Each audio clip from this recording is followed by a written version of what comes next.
국제 무대에서 동시다발적으로 맞붙는 초유의 상황을 맞이하고 있습니다.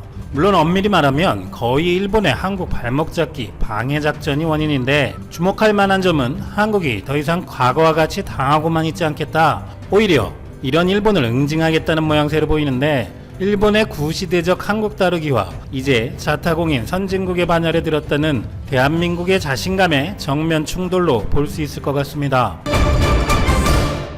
한국과 일본은 양국 간의 과거사 문제뿐만 아니라 G7 한국 가입, WTO 제소, WTO 총장 선거, 유네스코 군함도 문제 등으로 유례 없이 동시다발적으로 국제 무대에서 갈등을 보이고 있습니다. 29일 헤럴드 경제에 따르면 일본 측 외교 소식통은 지난주 이미 일본 정부 내에서 한국의 WTO 사무총장 후보에 대한 반대 입장을 정하고 국제사회를 대상으로 한 여론조성 계획을 입안했다. 주요 국가 분쟁이 진행 중인 국가 후보가 사무총장에 당선되는 것은 부적절하다는 내용을 이미 주요 회원국들에 비공식적으로 전달한 것으로 안다 라고 설명했습니다. 26일 모테기 일본 외무상은 유 본부장의 WTO 사무총장 후보 등록에 대해 대응에 대해 검토 중인 사안, 사무총장에게 요구되는 여러 자질이 있다, 종합적으로 검토하고 타국의 동향도 살펴보겠다고 말했는데, 꼬집어 반대한다는 말만 없지 뉘앙스는 비슷합니다. 한편 수출 규제 문제는 WTO에 제소하여 분쟁 해결 기구가 한국의 패널 설치 요청을 논의할 예정이지만, 일본 정부는 패널 설치에 반대 입장인 것으로 알려졌고, 그렇게 한국의 국제법을 지켜라, 약속을 지키지 않는 나라라고 매도하더니 어차피 WTO 결과는 몇 년 뒤 나온다는 등 딴청을 피우고 있습니다. 일본은 한국에서 사무총장이 나온다면 한일 간 WTO 제소 문제에도 영향이 갈 수 있을 것이라는 우려와 더불어, 더욱 중요한 것은 한국이 사무총장을 내게 되면 지금 현재 한일 관계 문제만 아니고 한국이 무역 질서를 새롭게 주도할 수 있는 상황도 될 수 있기 때문에 어떻게 보면 G7만큼 훨씬 강력하게 저지할 수도 있다는 분석도 나옵니다. 그런데 역시나 일본은 한국의 국제기구 총장 선출에 반대를 한 사례가 처음이 아니라는 것입니다. 반기문 유엔 사무총장 선출 과정에서 당시 노무현 대통령은 당선을 위해 아프리카와 유럽 지역 순방에 당시 외교장관이었던 반 총장을 동행시켰고, 프랑스어를 못한다고 반대하던 프랑스 대통령과 독대할 기회도 만들어주는 등 한국은 정부 차원에서 총력 지원을 했었습니다. 유엔 사무총장은 유엔 안보리 상임이사국 5개국과 비상임이사국 10개국의 만장일치가 나올 때까지 투표를 하는데, 무기명 투표에서 계속해서 반대 한 표가 나왔습니다. 만약 이 표가 상임이사국에서 나왔다면 총장 선출이 불가하기 때문에 한국은 상당히 긴장했었습니다. 그리고 마침내 마지막 안보리 투표까지 가서 찬성 14, 기권 1로 반대표가 기권으로 바뀌면서 사무총장에 선출되었는데, 대체 어느 나라에서 반대표를 던진 것인가에 대해 많은 다른 나라들에서도 궁금해할 수밖에 없었습니다. 그런데 최근에 한 이슈인 존 볼턴이 2008년 당시 UN 미국 대사였는데, 그때도 이 인간은 책을 냅니다. 부업이 책 써서 돈 벌기인 듯하네요. 어쨌든 그는 책에서 반대표를 던진 나라로 일본을 지목합니다. 당시 미국은 애초부터 반 총장을 밀고 있었는데 계속해서 반대표가 나오자 한국을 미워하는 일본을 의심했고, 그가 유엔 주재 일본 대사를 찾아가 입장을 바꿀 것을 설득하자 다음 투표에서 그 반대표가 기권표로 바뀌었다는 것입니다. 볼턴은 그때도 약간 신뢰가 없었는지 다른 나라일 수도 있지 않냐는 반론도 있었지만, 당시 전문가들은 모든 정황을 고려해 볼 때 그래도 반대표를 던질 나라는 일본밖에 없었다는 분석입니다. 여담이지만 당시 한일 관계를 본다면 노무현 대통령은 일본에 국빈 방문하면서 특유의 소탈함으로 아무 격식 없이 일본 TV에까지 나와서 일본 국민들과도 대화를 하였고, 가장 우호 관계를 돈독히 해야 할 나라로 일본이 먼저 그 다음 중국, 미국이라고까지 말했습니다. 그런데 얼마 후 돌아온 것은 주한 일본 대사가 느닷없이 다케시마는 일본 땅이라고 말하고, 정부, 의회, 언론 등이 모두 나서 독도 문제를 정면 거론하며 독도 상공을 비행하는 짓도 시작했습니다. 사실 그 이전까지 일본은 독도에 관한 한 간혹 극우 정치인들이 그야말로 망언하는 수준이지 이렇게 정면 대응은 하지 않았었는데, 일본은 선의를 보이니 완전히 뒤통수를 친 것이죠. 어쨌든 유명해 본부장의 당선 가능성에 대해서는 코로나 이후 한국의 국가 이미지가 굉장히 개선됐고, 한국은 지속적으로 국제무역의 개방성을 주장했었고, 영향력이 큰 유럽 국가들이 우호적일 것이라며 가능성을 높게 보는 분들도 많이 계신데요. 사무총장 후보로 유력하게 거론되어 온 아일랜드 출신의 피로건 유럽연합 통상 담당 집행위원이 29일 불출마 의사를 밝힌 것도 호재입니다. 그리고 분담금을 얼마나 내느냐에 따라 해당 국가의 유엔 산하기구에서의 영향력도 비례하는 경향이 있는데 WHO의 트럼프와 중국이 분담금을 가지고 협박하는 것을 보면 알 수 있겠죠. 그런데 WTO는 많이 내고 싶다고 그럴 수 있는 것도 아니고 무역 규모에 따라 분담금도 정해지는데 해마다 무역 비중이 줄어든 일본은 한국과 별 차이가 없는 실정이라고 합니다. 하지만 일본은 아시아 국가들이 유엔 안보리 비상임이사국을 돌아가며 맞는 분위기에서도 자기 차례가 아닌데도 몽골 등의 국가에 돈을 퍼부어서 지들이 비상임이사국이 되는 등 국제 무대에서도 수단과 방법을 안 가리는 습성이 있으니 또 무슨 꼼수를 부릴지 지켜봐야 할 것 같습니다. 한편 일본이 G7, WTO 총장 선거 등에 저리 행동하는 이유로 일본 지지통신은 최근 국제기구 수장 등 고위직에 일본인이 없어서 존재감이 저하되고 있다는 위기감도 있다는 분석도 있는데요. 이런 일본은 그래서 아예 국가안보국에서 신설된 경제팀이 국제기구 수장을 맡을 인재를 집중 육성하기로 했다고 합니다. 일본은 국제기구 수장도 그 일본 전설의 일군들처럼 어디 안드로메다에서 훈련을 시키고 있는 것일까요? 한편 일본이 최근 한국을 국제사회에서 비난하는 하나의 논리는 약속을 지키지 않는 나라, 국제법을 지키지 않는 나라라는 것이었습니다. 일본은 초반에 G7 한국 가입을 반대할 명분이 없으니 러시아를 이용했는데요. 러시아에 대해서 영국과 프랑스도 반대를 하는 것처럼 자기들도 반대하는 이유는 크림반도를 무담 침범한 러시아는 국제법을 준수하지 않는 나라라며 국제법을 준수하지 않는 나라들을 넣어서는 안 된다고 주장했는데 한국을 암시하며 강제징용 배상 문제, 수출 규제 조치 등에 대해 국제법을 준수하지 않는 나라라고 디스하는 논리로 사용했던 것입니다. 이런 일본의 논리는 강제노동 등을 명시하기로 하고 유네스코 세계문화유산에 지정된 군함도에 그대로 되돌려주고 있습니다. 한국 정부는 그 워딩 그대로 일본은 약속을 지키지 않는 나라라며 세계문화유산 등재 취소가 절차상 가능한지 검토를 요청하는 등 지속적으로 세계에서 이를 이슈화하고 있기 때문입니다.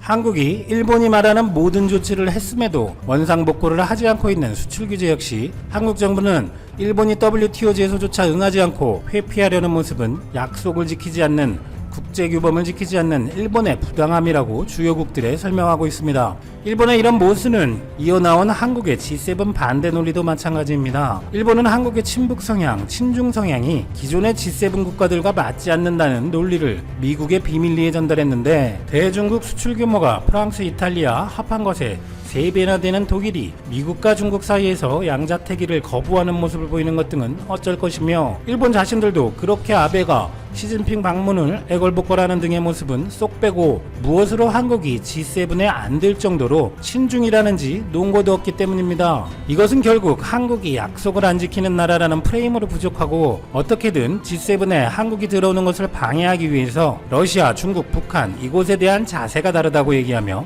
미국과 한국을 이간질시키기 위한 일본판 색깔론을 들고 나왔다고 볼 수 있는 것입니다. 혹시 한국의 색깔론도 일본이 원조가 아닐지라는 의심까지 들 정도네요. 일본의 이런 억지를 미국도 잘 알고 있겠지만 남북, 북미 협상이 이루어지지 않기를 야치 쇼타로와 아베가 극렬하게 반대하며 미국에 영향을 끼치려 했던 것처럼 과연 이게 또 먹힐지 지켜봐야 할 것 같은데 29일 청와대 고위 관계자는 이에 대해 반박을 합니다. 이웃나라에 해를 끼치는 데 익숙한 일본의 잘못을 인정하거나 반성하지 않는 일관된 태도에 더 놀랄 것도 없다. 일본의 모렴치 수준이 전 세계 최상위권 국제사회, 특히 선진국들은 일본의 이런 수준을 충분히 인지하고 있기 때문에 G7 확대 및 한국 참여 구상에 별 영향은 없을 것으로 본다고 강조했습니다.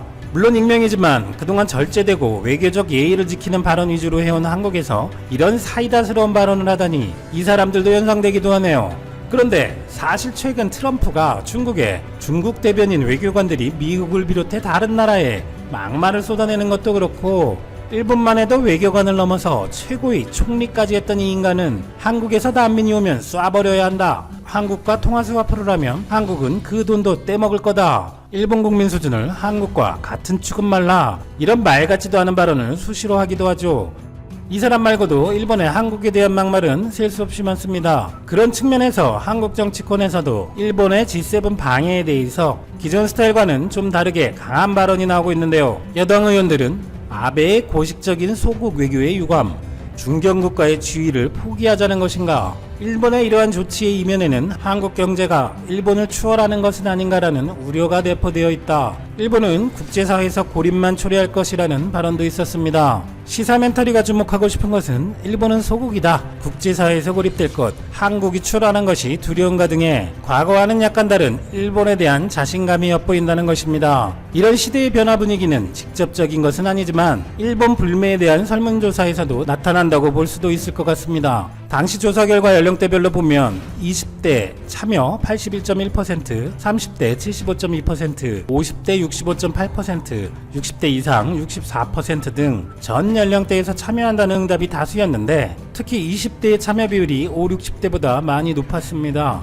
일각에서는 이런 현상은 젊은 세대는 기성세대와는 달리 일본에 대한 경제력 차이에 대한 자격지심이 없기 때문인 것으로 해석합니다. 한국의 삼성, LG 등이 그 대단하다던 8, 90년대 일본 전자기업들을 이미 무참히 박살냈고 K-팝이니 문화니 거론하지 않더라도 일본에 대해 실제 경험하고 보고 듣고 자라다 보니 실질적으로 한국이 일본보다 못할 것이 없다는 자부심이 더 생겼고 일본보다 모든 것이 열이었던 올드한 세대보다 시대가 바뀌며 일본의 물건을 많이 팔아주는 한국이 왜 말도 안 되는 수출 규제를 당해야 하는가 하는 상식에서 나오는 분노로 인한 대응으로 일본 불매에 더 참여한다는 것입니다. 한편 일본에서는 혐한 성향을 가진 사람들의 연령대를 조사한 결과 젊은 층보다 특히 50대에서 70대의 사람들이 압도적으로 많았던 결과가 있었습니다. 이들은 과거 일본의 영광스러웠던 시절, 한국은 상대도 되지 않는다고 생각하던 시절을 보낸 이후 최근 한국의 급성장을 받아들이기 어렵기 때문에 혐한이 되는 성향이 있다는 일본의 분석이었습니다. 때문에 이런 양국의 조사와 그 해석이 그대로 반영되는 것은 아니겠지만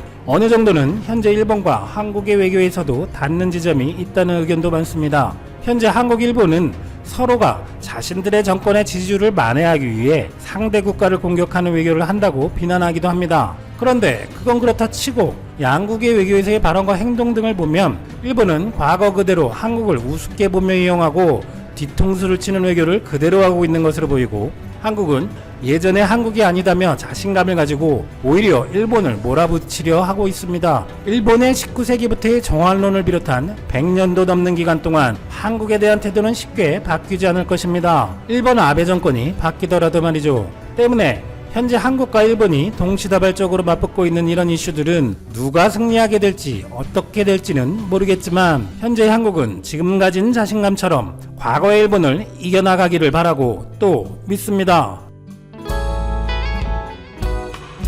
UAE 역사상 처음 있는 일이 발생한 상황과 현재 러시아인들 사이에서 난리난 한국의 신의 한 수에 대해 말씀드리겠습니다. 우리나라 경찰이 아랍에미리트 아부다비 경찰에 UAE 역사상 처음으로 한국산 과학수사 장비를 수출하게 됐습니다. 세계 각국의 우리나라 경찰 치안기법을 전수하는 치안한류 사업을 통해 치안장비 수출까지 이어진 첫 사례인데요. 경찰청은 대한무역투자진흥공사를 통해 UAE 아부다비 경찰청에 한국산 과학수사장비 지문 채취용 압축분말과 감식용 붓을 수출에 지원했다고 지난 29일 밝혔습니다. 그리고 경찰청 관계자는 이번 아랍에미리트 과학수사 장비 수출은 치안 한류 사업을 통해 해외 각국에 우리 치안 기법을 전수해준 것에 감동한 결과이며 공식 경로를 통해 우리 치안 장비를 수출한 첫 번째 사례라고 강조했는데요. 치안 한류는 각국의 과학수사, 사이버 수사, 범죄 예방, 경호 경비 분야 등 치안 전문가를 파견해 한국 경찰의 우수한 치안 시스템을 교육하고 치안 장비 수출도 추진하는 사업입니다. 현재 경찰청은 경찰 각 분야 전문가를 UAE에 파견해 2주간 현지 경찰을 교육하는 치안 전문가 파견 교육 사업을 하고 있는데요. 아랍에미리트 경찰은 한국산 지문 채취용 압축분말 등 과학수사 장비의 우수성을 인정하고 지난 2월에는 지문 채취용 압축분말 350개, 감식용 붓 100개 등에 대한 장비 수출을 경찰청에 요청한 바 있습니다. 이 가운데에서도 지문 채취용 압축분말은 지난 2006년 과학수사 업무를 담당하던 신경택 경감이 개발해 2008년 제조업체와 공동으로 특허를 출원한 제품인데요. 지문 채취가 쉽고 앞선 제품들과 달리 인체에 해가 없다는 게 특징입니다. 이번 수출 지원은 코트라와 협업해 추진한 것으로 경찰청은 지난해 3월 치안 장비 구매를 원하는 외국 경찰 기관의 요청에 대응하기 위해 코트라와 치안 장비 수출 협업 프로세스를 구축한 바 있습니다. 그리고 지난해까지 치안 전문가 파견 교육 사업을 통해 총 33개국을 대상으로 총 156회 426명의 전문가를 파견해 우리나라 경찰의 치안 시스템을 전수했고, 올해도 18개국을 대상으로 40회 120명을 파견할 예정이었지만 세계적인 확진자 급증 사태로 잠정 중단한 상태입니다. 다음은 현재 러시아인들 사이에서 난리난 한국의 신의 한 수에 대해 말씀드리겠습니다. 최근 러시아에서 배달 음식을 시키면 한국 음료수를 줘 러시아인들 사이에서 신의 한 수라며 난리가 났는데요. 한국농수산식품유통공사와 농림축산식품부는 확진자 급증 사태로 온라인 배달 음식 시장이 급성장하고 있는 러시아에서 배달 음식 서비스에 한국산 음료를 연계한 마케팅을 전개해 큰 호응을 얻고 있습니다. 해외 시장에서 인기를 더하면서 K음료라는 별칭까지 얻고 있는 한국산 음료가 러시아 지역 비대면 마케팅의 주역으로 떠오르고 있는 것입니다. 러시아는 확진자가 전 세계에서 세 번째로 많은 국가로 장기간 이동 제한 조치가 취해지면서 지난 4에서 5월에 온라인 배달 음식 시장이 지난해 같은 기간에 비해 무려 40%나 성장한 것으로 집계되고 있는데요. 이에 한국농수산식품유통공사는 러시아 시장에서 이어져 온 K음료의 인기를 비대면 시장 상황에서도 유지 확산시키기 위해 유력 배달음식 서비스와 K음료를 연계하는 마케팅을 펼치기로 했습니다. AT 관계자는 확진자 급증 사태 이전에도 러시아 시장에서 우리나라 음료의 인기는 갈수록 높아지는 상황이었다면서 2019년 러시아 지역 음료류 수출액은 1,600만 달러로 전년 대비 약 18% 증가했다고 설명했습니다. 즉 러시아 지역에 수출하는 우리나라 농식품 중 2위를 차지할 만큼 경쟁력이 있는 것이 음료라는 것인데요. AT는 우선 블라디보스토크 등 극동 러시아 지역의 배달음식 시장을 공략하기로 하고, 이 지역의 최대 배달음식 서비스와 연계해 음식을 배달할 때 한국산 캔커피, 알로에 음료, 우유 음료수 등을 증정하는 마케팅을 7월까지 전개하기로 했습니다. 그리고 현재 블라디보스토크를 대표하는 현지 유명 레스토랑 약 50개와 함께 이 마케팅을 펼쳐 지금까지 약 4만 명의 러시아 소비자에게 K음료를 체험할 수 있는 기회를 제공했는데요. AT 관계자는 한국 음료를 마셔본 러시아 소비자들의 만족도가 아주 높다면서 K음료를 마셔본 사람들의 입과 입을 통해 시장을 넓혀가는 상황이라고 말했습니다. 그리고 AT는 이와 함께 이번 배달음식 연계 마케팅을 계기로 K음료가 러시아 지역 레스토랑의 공식 메뉴로 자리를 잡게 되는 경우 오프라인 매장에서도 지속적으로 판매될 것으로 판단하고 있는데요. 이에 대해 신영곤 식품수출이사는 확진자 급증 사태로 인해 잠시 주춤한 K음료의 러시아 수출이 이번 배달음식 서비스와 연계한 마케팅으로 다시 활력을 찾아가고 있다면서 러시아에서 급성장하고 있는 온라인 식품 시장에서 한국 농식품이 주역을 차지할 수 있도록 다양한 마케팅 활동을 펼쳐나가겠다고 말했습니다. 해외 시장에서 인기를 더하면서 K음료라는 별칭까지 얻고 있는 한국산 음료가 러시아 지역 비대면 마케팅의 주역으로 떠오르고 있는 상황에서 앞으로도 세계 각국에서 한국산 음료가 많은 사랑을 받았으면 좋겠습니다. 여러분의 구독과 좋아요는 콘텐츠 제작에 큰 힘이 됩니다. 시청해주셔서 감사합니다. 이상 세상사였습니다.